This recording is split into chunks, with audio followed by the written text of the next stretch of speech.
All right, all right. Party people in the place to be, vandals and whatever else might be lurking out there in the darkness. Welcome back to Pink Buzz.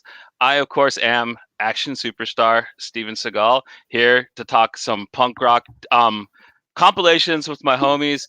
And I just, before we get into it, I want to say that like we're having a lot of fun making these episodes for you. But if you like what we do and you want to support us, one of the things you can do is you can make a bunch of origami ninja stars and then write pink buzz and graphic vandalism all over them and then go out into public and throw them at random strangers. I think that would really help us get the show more known. And yeah, man, we'd really appreciate it if you guys were, I doing think stuff that's a like really great idea. throwing Please, origami ninja stars at random people. yeah, but before you start throwing them, make sure you like tuck some change inside of them too, so it actually hurts when you hit them with them. No. We're trying to get new fans. Like, we don't want pain. We just kind of want the novelty of getting hit by a ninja star and look at it and be like, pink buzz. Sometimes random folk need some tough love. Some tough love. But of course, joining me this wonderful afternoon, we have, introduce yourself, fellas. Go for it, you creepy fuck. Yeah. Hi, I'm Joe. I'm Joe. Oh, fucking hell. You know who I am if you're fucking watching this shit. But yeah, that's Fulci, that's Joe, and we are back for our second part of this two-parter where we will be discussing PunkOramA Volume 2 from Epitaph Records. This one has a couple of the same bands, but a lot of different new ones, slightly more variety than the last one. Yeah, this is going to be a really fun one to get into. Do you guys have any kind of things you want to say before we jump in? Any announcements, any cool things you listen to before? I just want to, get Joe started off on a good level and say that I like this one better than, Volume 1. Yep, I said it. Oh, that's perfect, dude. Oh, he made a treasure troll face and left. That motherfucker ain't going nowhere. Do that face again, dog. You look just like a troll doll, though. I ain't kidding. That's pretty sexy. Right? You got a pencil up your ass?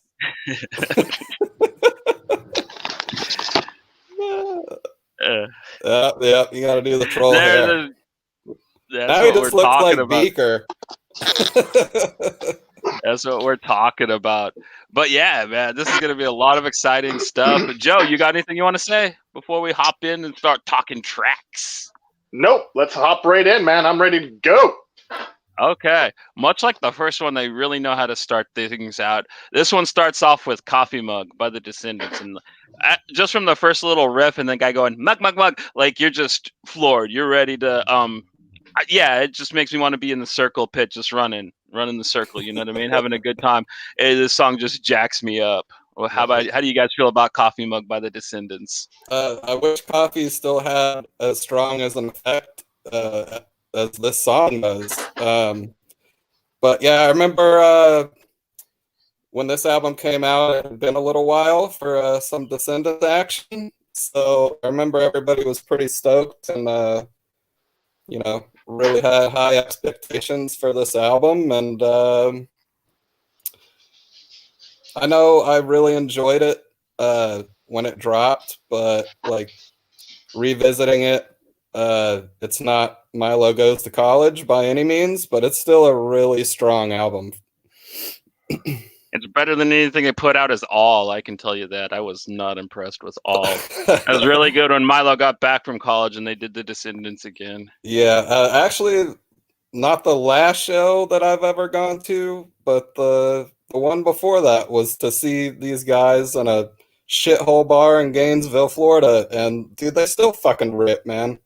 Do they have in Gainesville? Do they have bars that aren't shitholes? I mean, I only drove through there, but like, yeah, I don't think. Maybe if you stay at like a nice hotel, they might have a nice lobby bar. But yeah, I wasn't saying at nice hotels. What? You were in a famous band. Oh, I know how Jesus. Joey. Yeah. How you feel about this track, man? Well, pull out my notes.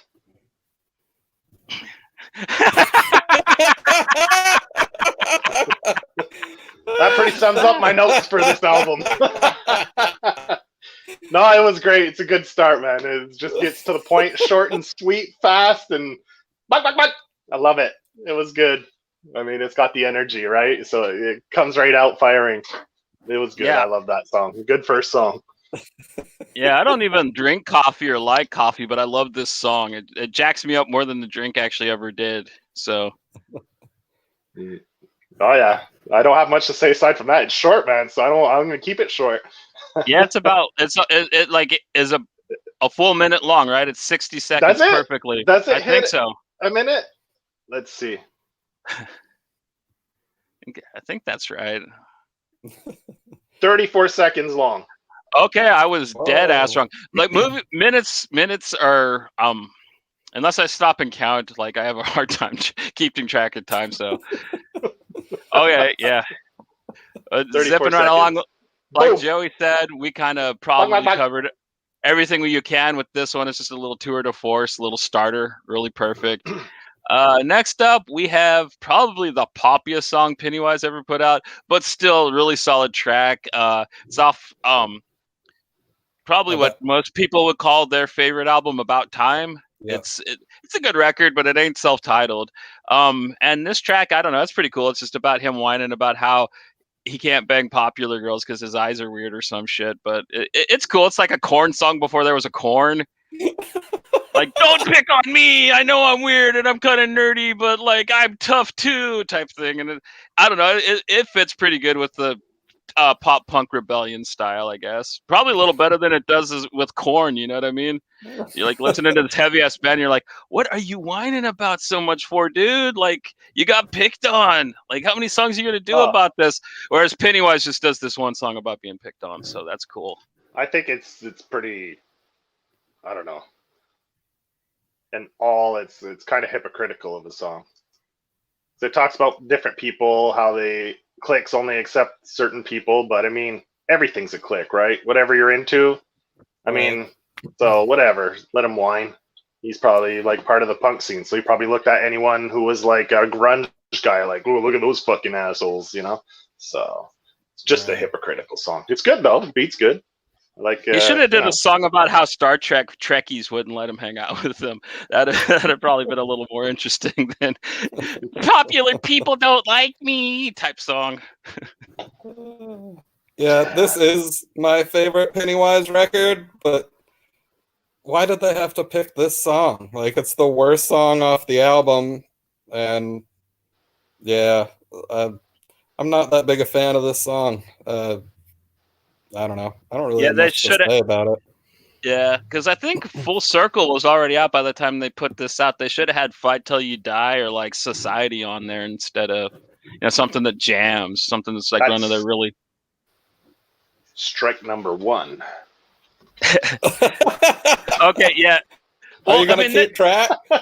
This song's actually on par with the Pennywise song from Volume 1 with that stupid echo. Vocalized the other album only had like a strike and a half. So far this one's down one strike after the second song. So not I'm pretty sure there was more than a strike and a half, buddy. Yeah, dude, you said RKL reminded you of Frankfurter from Rocky Horror, all right? So Tim Curry has still not joined the band, so it's still shit. Zipping right along, we kind of broached this fella. I forget his name. I should have looked it up because this is the second time I'm talking about it. This is the singer from 10 Foot Pole's second band, Pulley.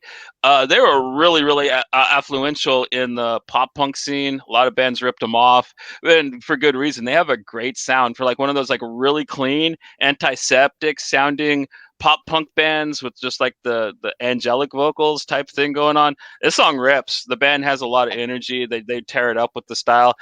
This song's called Cashing In, and it's a pretty good song about how certain friends will fuck you over and leave after they get what they want. And that kind of happened to this show. So yeah, Joey, how do you feel about this song? It was good. It's got, like you said, it's definitely got a more of a poppy vibe to it. It made me think a lot of Big Drill Car. Kind of the same vibe I get from it, similar to that. Yeah. You know, Yeah. like yeah, it reminded me of that because there's that one album from Big Drill Car I really love, and this song totally gave me those vibes. So yeah, I don't have much more to say than that. And I didn't know it was a 10-foot pole, the frontman from 10-foot pole, till you told me last week or something. I was like, oh, okay, I see. I think I like 10-foot pole better, but you know, Yeah, whatever. Well, they yeah, slapped a lot harder. They did. yeah. 10-foot pole Agreed. slapped a lot harder. I like Yeah, 10-foot pole a whole lot more than pulley.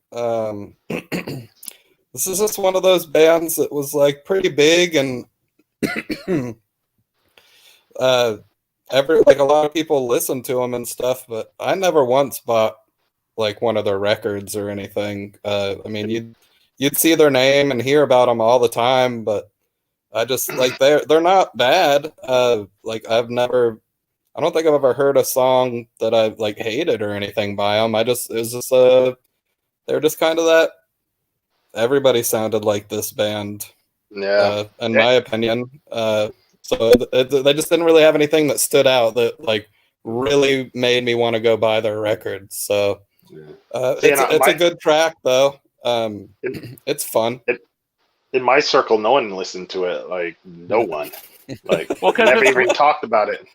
it's Yeah, really clean, really overproduced, and that's a little a bit of a diversion from punk. But it, out of all the bands I knew that sounded like this, these guys ripped the hardest. And like, he's like I said with the 10-foot pole, he's a really good songwriter. He's got yeah, I good agree. messages in this track and some of the other ones that he's done. I mean, like it's.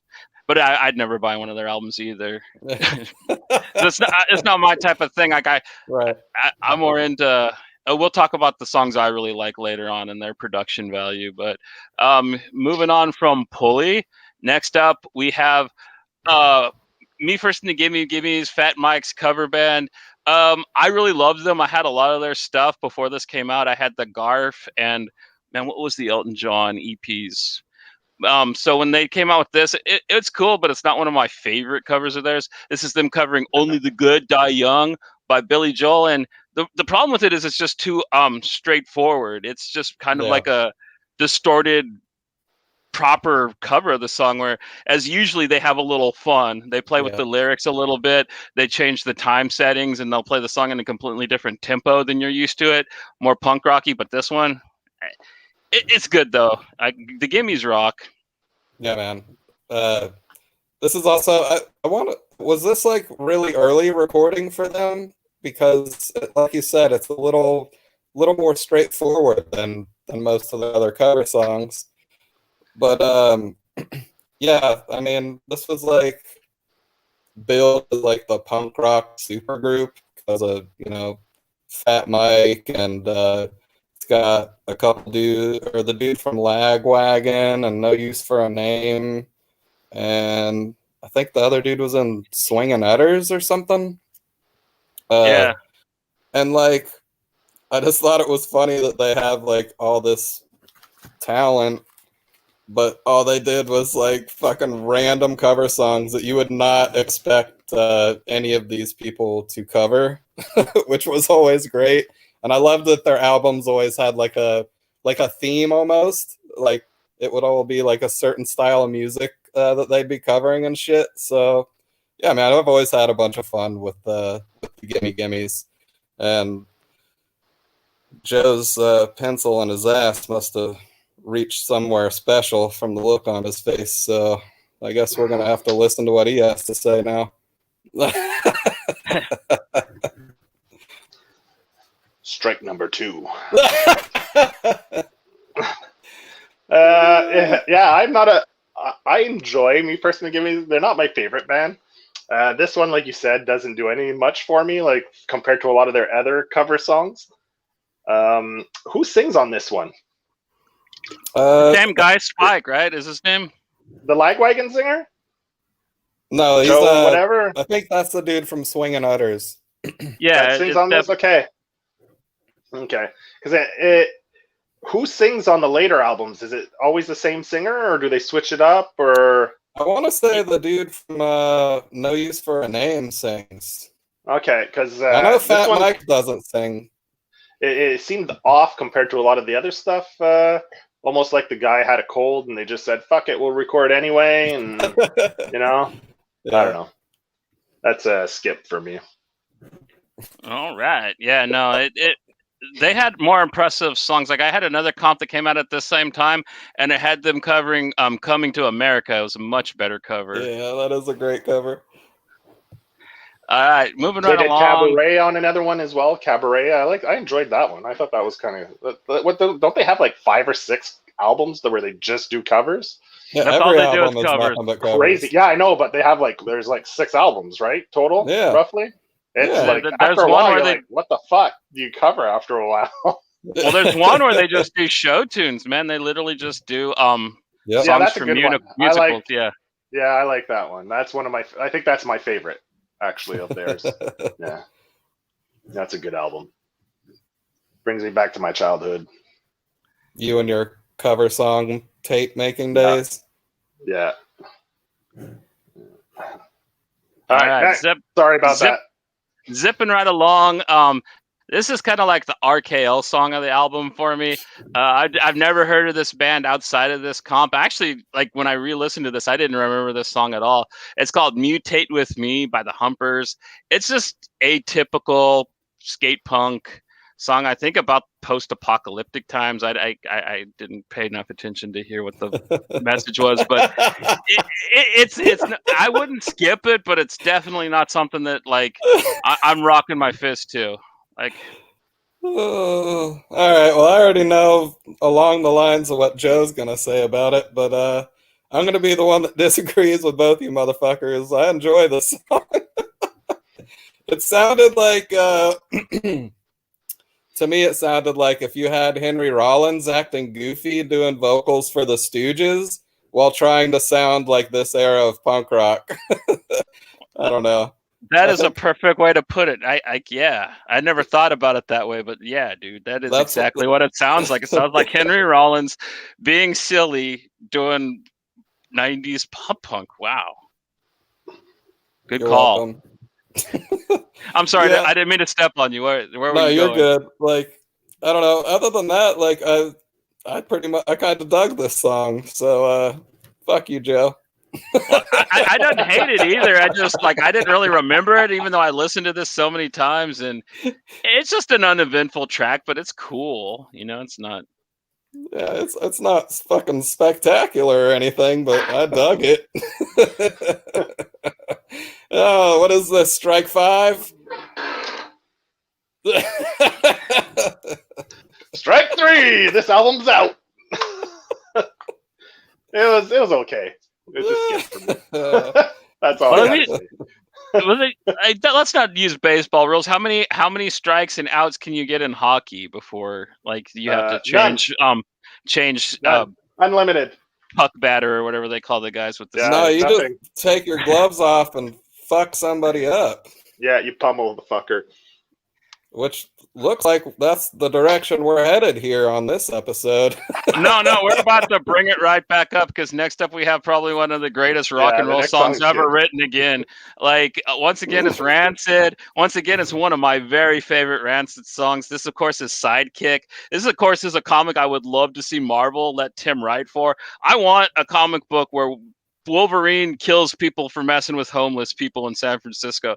That just sounds so cool, especially the second verse when he kills all the cops. I'm like, yeah, dude, put this out. Yeah, man. Ben Percy be damned. Give me Tim's Wolverine. That would be an awesome story, dude. Oh. I'd read the fuck out of that. Let's go, era Rancid. You can't beat it with the wooden spoon, man. They just fucking tore up so hard on this album. And this track is, one of my favorites off of the record. Yeah, this album is, I know, one of all of our favorites. You can't go wrong. I mean, for the most part with Rancid, period. But this album is top notch for this era. I mean, it's got lyrics like Wolverine was sad and it made him mad, so every single cop got a bullet in their head. I don't remember the last time Wolverine used any guns, but it works. As kind of more of the Punisher's MO. Like maybe Right. he's back to where like it hurts when his claws come out. Maybe it's killable Wolverine. You know, after Paul Yeah. Cornell fucked him up and before Charlie Soule killed him. Like, Yeah, I love this fucking song, though, man. Joey. Yeah, this song's great. I concur. It's the album's great, this band's great, this song's great.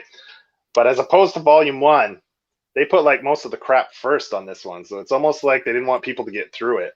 You know, the other one, they come out firing with the first 5 songs. This one, they're like, we'll give you one good one, then we'll give you 4 shitty ones, and then we'll really crank it up if you got this far. If you didn't take the CD out and throw it in the garbage already. Yeah. Because the rest of it is, the next few songs coming up, they fucking bang, man. Yeah. Yeah, it's about to get fire. Like, if they would have put this right after the Mug, man, this would have, like, really... I don't know. I just don't like the way they mix the songs on this album as much as the Volume 1. I think that's my biggest issue with it. Yeah, that's fair, because it is true. They kind of started out with like the weird mediocre songs towards the beginning of it, and then the last half just smashes though when you get to it. Yeah. So Rancid's always a winner, and this song is excellent. One of their great songs. Okay, and moving on from them, we have all of my girlfriends' favorite band at the time, man. The chicks, I don't know, just fucking loved Millencolin, which I can understand. They're actually really, really good. They're almost in the same camp as Pulley, but their stuff's still a lot more distorted, a little more Bouncing Souls-esque hardcore. But yeah, this song's really good. It's a pretty low, powerful track about picking yourself up and making yourself a better person, and it just jams. So I really dig.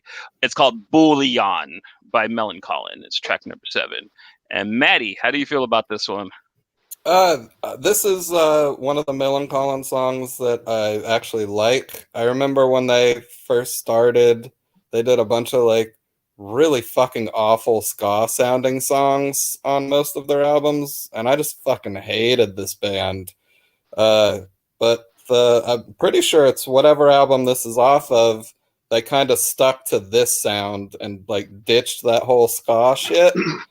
And it was so much better, man. It just suits the guy's vocals way better. And I don't know, the songs are just fucking like, most of this album is catchy as fuck.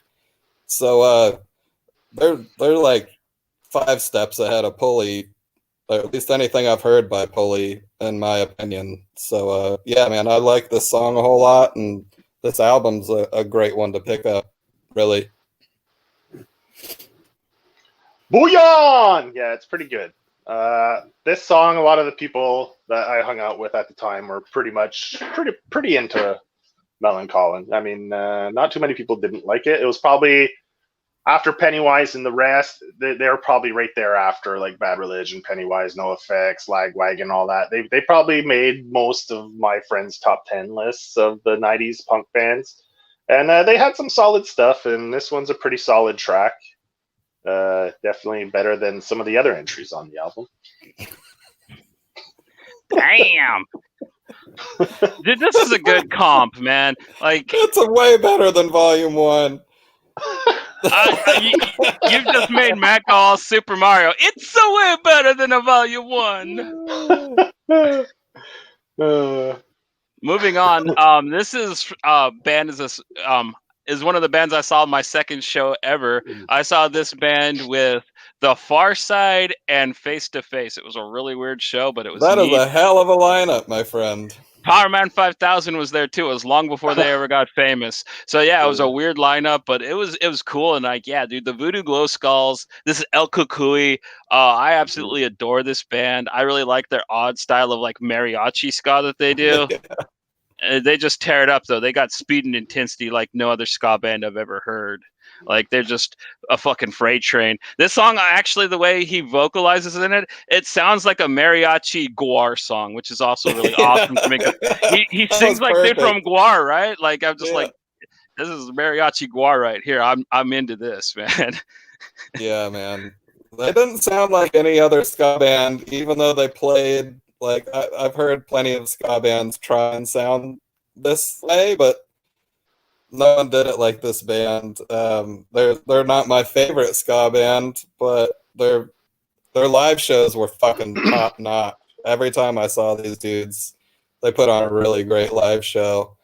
Um, yeah, man, I've got nothing bad to say about this song whatsoever. It's really funny, and yeah, like you said, Yeah. it's like Guar playing a ska song. It's audio insanity. You'll be going from, and he's like, and then like all of a sudden they get to the chorus, and it's just these horns going off, and he's going, hi, hi, hi, hi, hi, hi, hi, hi, hi, and it's just, I love that part. insane, It gets you like, fuck, It's man, like you can't help it. You want to like, go yeah. outside and just fucking start fucking dancing Yeah, like your yeah. ass off. It's crazy. It's like you've seen a bunch of clowns having a riot, dude, is what I visualized. If Guar joined the circus in Mexico, this is what it would sound like. Yeah, I really like this song too. It definitely, like, I wish this was earlier on to really get you in the mood. Like, it gets you in the mood and then you're happy. So all the other songs just seem that much better, you know? Like, it just gets you grooving.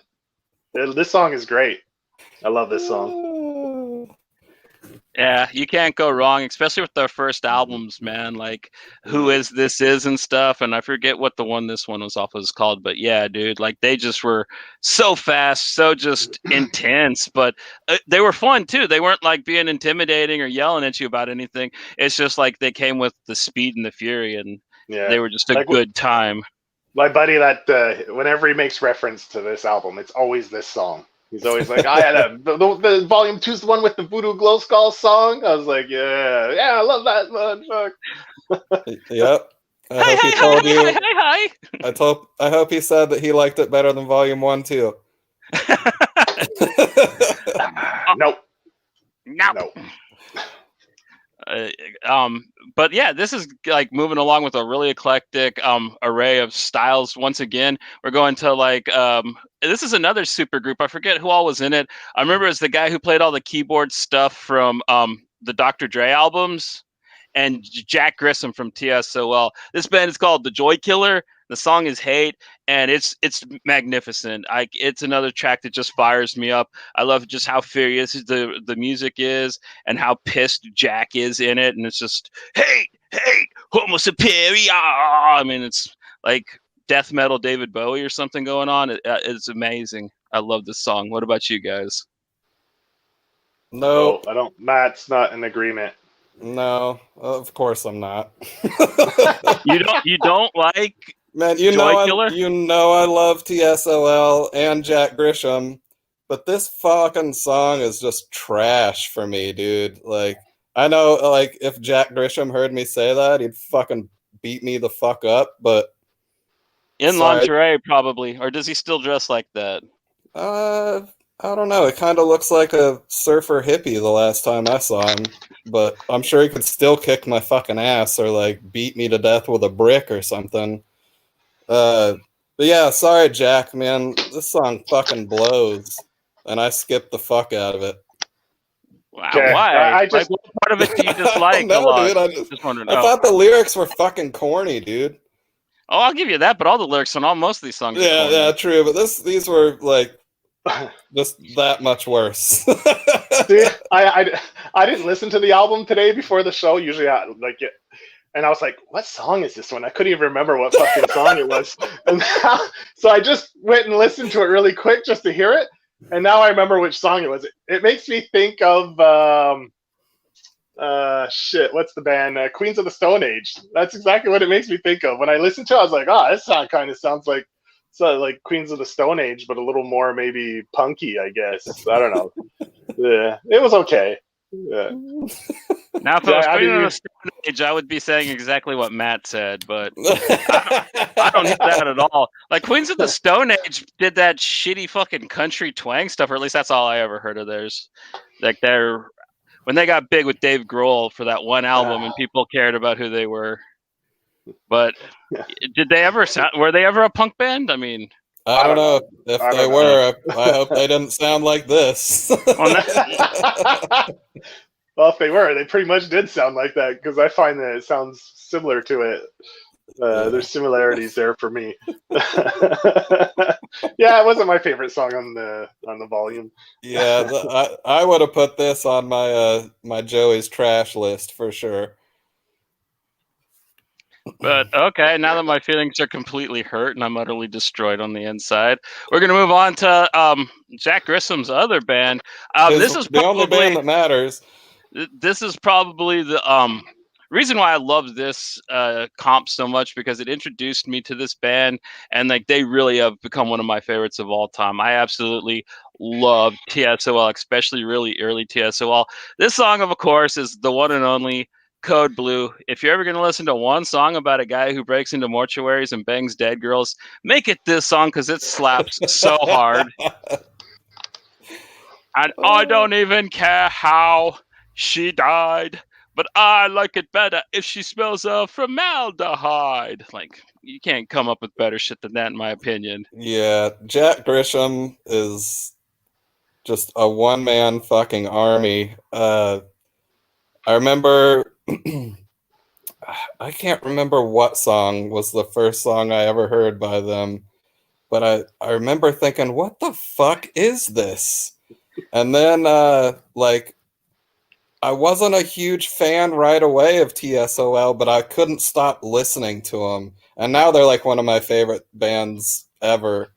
And then I remember seeing their performances in Suburbia, and that was like kind of cemented me falling in love with them, dude. Those live performances by them are fucking great.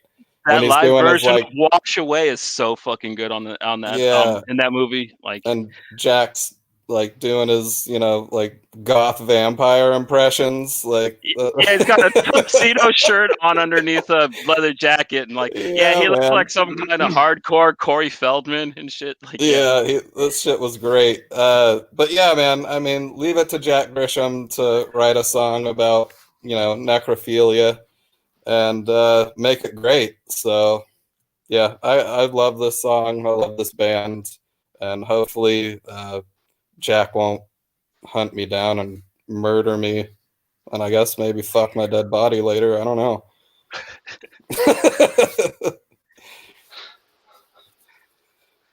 Senor Joseph, yep.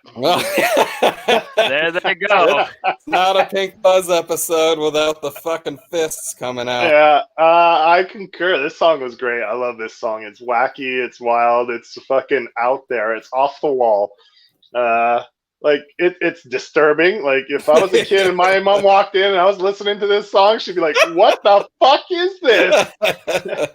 Straight to therapy for me, like, like Matt was saying, sometimes the bands that you don't dig right away, but slowly grow on you with each listen, those are the bands that stay with you for the rest of your life, because they don't hook you with a catchy riff. There's something more to the music, and it gradually grows on you. Then you're hooked for the rest of your life. You're like, and I could see how this band may do that for a lot of people. Like oh, dude, just get the rest of the album, get Dance With Me, and you'll understand why people are like that with what's this band. album from? Dance With Me. Dance With Me. Dance With Me. So I've listened to some of their stuff, but not a lot. All right, Dance With Me. And like the lyric where he's like, I prefer when they're dead because they don't talk or scream or moan. Like, yeah, I'm like, what the fuck? Why? Because you're usually out raping women? Like, why? What the fuck? I don't get that part. But anyway, it's kind of anyway. The whole fucking song's disturbing. So I mean, you could pick out any lyric and be like, what the fuck, man? I don't know. You must have. I'd like to talk to him about this song and like, be like, how'd you come up with it? Was like, what inspired you to write this? Do you know Goose by any chance? Do you know a guy called Goose from Texas? Jack Grisham would have totally been the dude in that van. Maybe we just solved it. He's the one in the van that wanted to give Goose the joke book. That's right. That's right. Look, we did it. We solved the mystery. We solved the... It was old man Jack Grissom that works at the theme park, and he would have gotten away with it too if it wasn't for us dang meddling kids. Yeah, Joey, just watch any interview that Jack Grisham has ever done, and it'll tell you all you need to know about know how about this him. song got made. Okay. Yeah, when I'm watching hardcore documentaries, he's always my favorite person they interview because Yeah. I'll he have to just go doesn't check. care, and he doesn't have a brain mouth filter. He doesn't. Yeah, I would put money on Jack Grisham being the most punk rock person ever. So, any relation to John Grisham? The guy that wrote like the Pelican Briefs. Yeah. And imagine if they're brothers. Like he's like the black sheep of the family. I wouldn't be surprised, dude. Like, you know the band Filter? Yeah, They yeah. did like the Hey Man in a Shot. Like the guitar player singer of that band, his older brother's the T-1000 from Terminator 2. Yeah, Robert Patrick's Jason Patrick's older brother.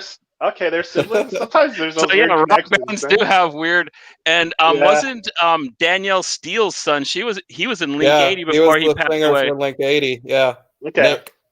So yeah, there is like a crime author tied to punk rock with that one. So I would be There you surprised go. if We'll have to look into it and give people an update on Twitter later. zipping right along, we have, of course, a staple of what would be these early comps, and it is a No Effects song, but I think it's a kind of a whack one. Like, I really wish they put a better one on here. This is Whatever Dee Dee Wants. I don't know, for their type of stuff, it's very tame. It's really just about, like, how he's with this hot chick and will do anything for her, and it's not even really clever about it, so... But all in all, it's a nice little jam. If you don't listen to it, the lyrics, you can bob your head to it pretty easily, so... It's not a skip for me, but I wish they'd picked a stronger No Effects song. Yeah, I agree. Again, they did me like this again, like they did with Pennywise earlier. They picked my favorite album from the band and like probably the least impressive track from the album to put on this fucking comp. So it's kind of your typical. I mean, just think of Fat Mike trying to write like a snarky love song, and that's exactly what it is. I mean, it's okay, but it's not the best No Effects song either. It ain't Lies and Louise, that's for shizzle. Word. Yeah, it was okay. I pretty much fall in line with the rest of you. It's No Effects. It was decent, not the best song, and pretty much it. Wouldn't skip it, like Johnny said. I'll definitely listen to it. And that's pretty much sums it up, I think. Next. Yeah. Oh, we're getting closer to the better stuff. Here's another one that I really wish I could like this band as much as you guys do. This song's better than the one that was on the first PunkOramA, but still, man, it's still my older brother's like type of punk rock. This is Down by Law, Gruesome Gary. I think it's trying to be like a punk rock Jim Croce song about like this big menacing guy and the little skinny dude that beats him up, but I don't really care enough about the song to pay that much attention to the lyrics, so I don't know what happens. I just know when Gary walks by, you get the fuck out of the way. Yeah, I don't know why Epitaph Records hates Down by Law so much, because they put some whack fucking songs by this band on their comps. I know they have better songs than both of these songs, like way better songs, but god damn, they put the worst fucking songs by this band on these comps. So yeah, this song is awful. I skipped the fuck out of it. Yeah, I like Down by Law, and I have to agree, this song was pretty average. And the chorus, it falls flat. Like he's like, oh, when he comes around, you get the fuck out of the way. Like he doesn't give it any kind of like until the end, and even then, yeah, it's like it's one tone. It doesn't grab you. There's no punch to it. I don't know. Like it leads up, and then all of a sudden he like slams the door in your face. Like, oh fuck it, we'll mail it in. I don't know. It's far from being one of their best songs, and I wouldn't skip it because I like the band, but it's I can see how Matt would skip the fuck out of it. They have such a good name. You'd figure they would be almost street punk. I figured like with a name like Down by Law, you'd sound like a global threat or like total chaos. You know what I mean? But these guys are like, Gary was the most meanest guy around. And it's like, why do you guys have such like a hardcore name if you guys are, I don't know, it's off. The whole band's a little off in my opinion, but it's not the worst thing ever. There was a lot worse pop punk that came out after this, so I definitely would place this above a lot of other things still, even though I don't understand how it ended up on Epitaph. I don't It know brought how it ended up recorded. their songs kind of bring down both these comps when they hit, so like I don't see how this band was really a benefit to the label, but that's just me. Next Is one of the greatest fucking songs ever written. Once again, this thing, every time I hear it, I get as jacked as the first time I heard it when I was 12. This is Just to Get Away by Poison Idea, and this song just slaps you right in the face. It's a Rick Remender comic, like as a punk rock song. You got to quit your job. You got your car. You got your girl, man. She's sexy, man. She's really special. And like this song just drives you, man. Like I wish it was longer. I hate when the solo breaks in and I know like it's over. You know what I mean? I'm just like, no, don't play the solo already. Keep it going. Yeah, this is like the perfect song. Like if you just robbed a bank or something and you hop in the car and you see that the cops are fucking after you, you fucking put this song on and you're like pretty much guaranteed to get away. Like this song makes me want to hop in my car and like run into a cop car just so I can have a car chase. Like yeah, just GTA awesome. The fuck out. Yeah. Yeah, it's a good song. I like it. It's like you say, it's got a good beat. It's aggressive. It gets you moving. I don't know about the lyrics. It's kind of pretty minimal, but the beats and the riffs and everything else is really, really good on this. For me, it's what hardcore should sound like. I wish more bands tried to sound like how this song sounds does. Awesome. Dude. Yeah, definitely the sound is there. Like, I mean, like I said, there wasn't much to the lyrics I found. Like, there wasn't much to take home from it, but the voice, the way he sings, like everything else is just rips. Like, it's a fun song to listen to. I saw them do this live. It was funny.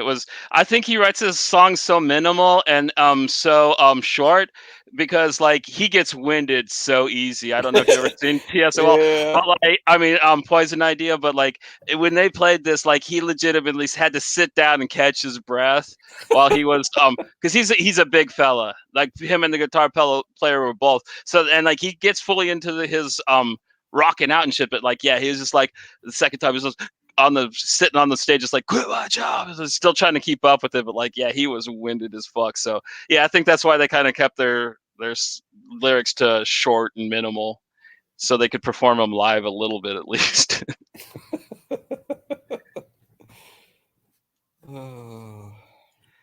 Did you ever see Poison Idea, Matt? Yes, and it's pretty much the same thing. It was not that great of a performance. Him having to sit down, catch his breath all the time. Yeah, it wasn't quite as bad as seeing the Bad Brains, the older version of the Bad Brains, because HR just sat down and refused to do any of the songs, but it wasn't very far ahead of it either. But cruising along once again, this is another track that just blew me away. I absolutely love it. I think this band was just too much fun. Nobody really knew him then. I bet less people know him now, which is funny because they had Ad Rock from the Beastie Boys playing bass for them. I just love how crappy the production value is on this song. It just kind of sounds like what hardcore kind of should in its own way, even though it's a silly song. And this is a Thought Control by DFL, and DFL stands for Dead Fucking Last. They were really aware of their lack of talent, but whatever. They were still a lot of fun and they still rocked. So how do you guys feel about this really just kind of goofy fun track? This is my favorite song on the record, easily. This band, like, I remember, it was like a big deal because they had Ad Rock in the band very, very briefly. But I like the stuff they did without him way more. Like you said, man, they're very aware of that the talent pool between the three guys is not really there. But man, these songs are fucking badass, dude. I love all their fucking records. Like, yeah, I don't know, man. This is my favorite song off the album. So, yeah, Yeah. take that, Joey. I really liked the first album they did for Epitaph, Proud to Be. And Yeah. it was just like the greatest thing about it is I actually the first way I owned it was on cassette, and literally the entire their songs are so short. The entire record was on both sides of the tape. It was hilarious. Yeah. It was the only tape I ever had was like that. Yeah. I'm pretty sure their record was only on one side of the record as well. I have no issues with this song. I like the stuff like you say. That's the production's not a high value. Like I like rough and raw. There's nothing wrong with it. It's got that garage. Like I love bands that have that garage sound to it. There's something about it. It just gives off like this energy that you don't get from a highly produced album. You know, like it's more visceral. You know, it's more like in your, like you could almost be sitting at a buddy's place and they're just playing this shit and, you know, putting back some brews or getting high, or, you know, it gives you that kind of vibe, like, you know, just chilling with the boys type of song. Yeah. I dug it. Yeah, it was really influential to me as a youngster. I don't know why, because I mean, even at the time, I knew they weren't like taking it super serious and stuff. I think it sounds great. You know what I mean? Like, it sounds a little like how hardcore should, because a lot of my favorite early bands, none of those guys knew how to play either. So, you know, it's kind of they were like a perfect throwback to that a little bit, in my opinion. It was like a really less talented Bad Brains for me, like early Bad Brains. So, yep, love this. Good call. And next up, we have this song just kills me every time I hear it. I think this is why I have such a high opinion of SNFU, is just for this track, because it is utterly magnificent. Just a really kind of good song, even though it addresses the seriousness of the mad cow disease that was going on at the time. Just the chorus is great. This is Don't Have a Cow by SNFU. And even though I eat meat, I appreciate the irony that the cows are going mad. Oh, that's so good, dude. This song just rips, man. I love that lyric too. I laugh every time I hear it. Yeah, this track is fucking hilarious, man.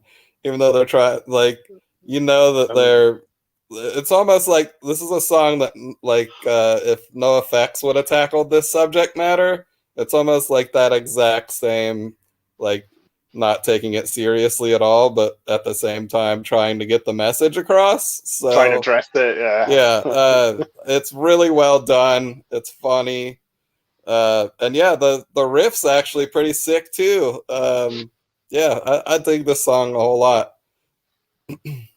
I totally makes me agree. laugh every time. Yeah, but I'm sorry, Joe. And there's and I find is it the bass guitar or something, or the way they play it? It almost sounds like a cow mooing.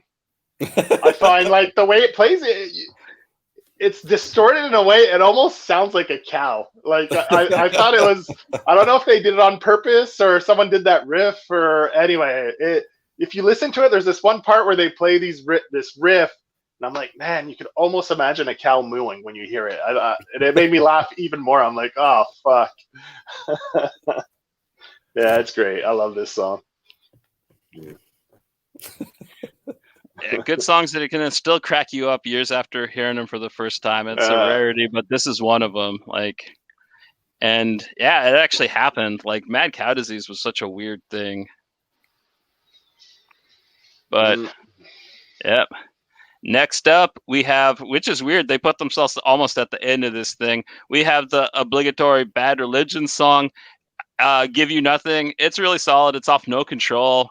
Definitely one of their jammers. I would have put like I Wanted to Conquer the World or a song like that off of No Control instead. But like Joey said on the last one, man, this era of Bad Religion, you can throw any song on the album and it'll be a crowd pleaser, man. They just were so tight and so good during the Suffer No Control era. I thought this was off of Suffer. No, I'm pretty sure it's. Is it? I could be wrong. The two are very similar.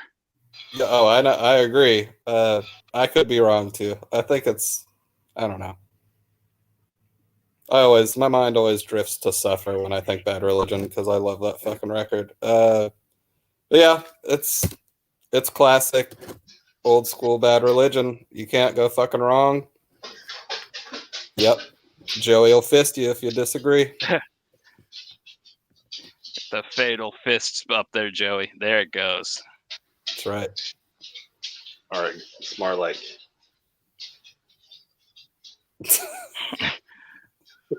No, this song was good. I liked it. Like I love Bad Religion, so so anything they do is pretty good. Any of their early stuff. So I concur with the rest of you guys. Hell yeah. Hells to the yeah. And we're already at the end, but like this is a really good ending track. I don't really know this band too much, but this song just rips. It's like classic rock. It's like a Buddy Holly or like an Eddie Cochran song, just cranked to like 150, just playing it fast. He does like the vocal inflections like those old rock guys do with the "got a million songs in your head" type stuff. It just rips, dude. This is Jukebox Lean by the New Bomb Turks, and from what I understand, it's just all about putting on a cool song and leaning on the jukebox looking like a pimp. And like that's punk rock, I guess. Joan Jett thought so too, so it counts. True. Yeah, I knew about this band when I was a kid. My parents used to play this movie called The Hollywood Knights all the time, and the band's name is named after one of the characters from that film. So I bought the record purely based off of that. And this is a great song, but it's one of their weaker songs. But is it really cool? Mm-hmm. I'll have to check. I'll have to get that Scared Straight album then. Yeah, it's a good one, man. I still go back and listen to it every once in a while. But yeah, I got nothing bad to say about this track, man. It brings back memories of watching this movie with my parents. So yeah, nostalgia. Yeah, it's a great end to the compilation. Like great way to finish volume 2.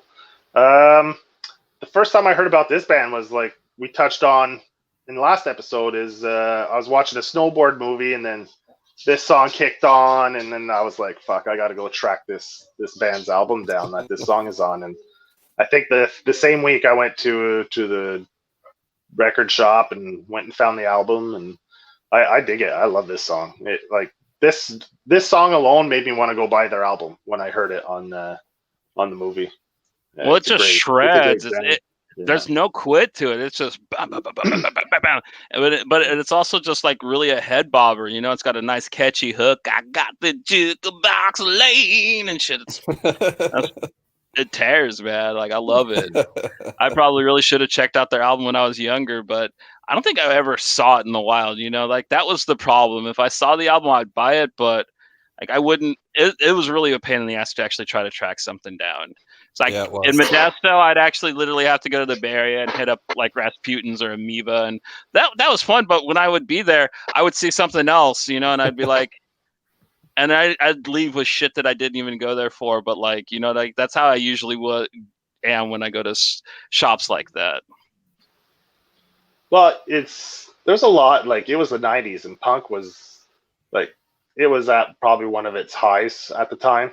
So you had a lot of stuff out there to pick from. So yeah, without they didn't get much marketing or publicity. So to actually pick them out of like NoFX, Pennywise, Melancholy, SNFU, all these other bands got way more press than they did. So like to pick them out of the bunch without knowing about them or hearing them, it was a stretch. So yeah, true that. But yeah, that brings us to a close of Volume 2 of PunkOramA by Epitaph Records. I'm not sure if we'll continue this. I don't think I've ever listened to Volume 3 to tell you the truth. So, but if you guys want us to check out other comps and maybe cover like this, or we're really going to get back into movie soundtracks. We got a couple of really fun ones planned. We got the Lost Highway soundtrack. We got the Judgment Night soundtrack. I want to talk these guys into maybe doing the Hacker soundtrack, but I don't know if I can get Matt to listen to that much techno in a row, but we'll see. That can be a one of my work night scheduled episodes. Yeah, we got lots of fun stuff planned alongside our movie reviews that we got coming along, and yeah, we're hoping to take this Buzz Bites into several different areas. We might even cover TV shows. Who knows? Yeah. But I want to do our favorite live albums too. I would really love to do that at some point. Agreed. Yeah. Matt wants to do. Live albums are created equal. Let's just say that. Matt wants I've to been do. disappointed by a lot of my favorite bands' live albums. Are so disappointing that it's heartbreaking. I just like most live albums, man, because I hate when they try to do like let the audience sing along. It never comes through. The mics never pick it up, and you just have this song where it's basically an instrumental, and you're like, why did you? I would have cut this from the album, man. This is crap, dude. Putting this on here. But that's an issue I have with some live albums. They're not really live albums because they take live performances from different shows and put them together on an album. That's not a live album. A live album is supposed to be the show from start to finish. I don't consider that a live album. That's cheating. That's bullshit. Don't label it a fucking live album. Label it a live compilation. Fuckers. Fuckers. Yeah, they just take the best performances of a night and kind of make a album out of that. Yeah, that's pretty bootsy. Another thing we're also might be doing is we might do a whole full band retrospective on the entire career of Jesus and Mary Chain for Fulci. Fuck you. I agree with you, Mel. I have there are two that I can literally think of. There is the two Between the Buried and Me live albums, and then I have one by the Number 12 Look Like Me where they do the Mongrel and Sad Nuclear Sad live. And aside from those two, I don't really have ones that I can really think of that aren't like bands that I listened to with my dad that had good live albums, like Cream and shit. I love hippie rock, you know what I mean? Like, if you guys want to get into that, I can go into like some of my favorite like really old bands live albums. Dude, because my parents were playing those records all the time too, man. I can go there. The Live at the Budokan series and stuff like that. Yeah. Yeah. For live album, I'd be going with the Bad Brains live album from I think '82. So I can listen to that all the way through. But off the top of my head, there's not many other ones I can. But yeah, this is another product of Pink Buzz. We'd like to ask you guys to not stop reading, not stop listening to awesome music. And, if you want to help, share, and support the band, a really neat thing you guys could do is probably go to like your local truck stop and then like roll out the whole roll of toilet paper and write Pink Buzz on like every ticket, roll it back up. And then I'd say job done. I think like that would be a really great way to get the word out and keep some butts clean. So yeah, until next time, Matt and Joe, tell these wonderful people where to find you guys. You can find me on Twitter at 00JoePocket, like written in there. And, just come and chat with us. We usually talk nonsense, nothing too serious. We don't, we're just here to have fun.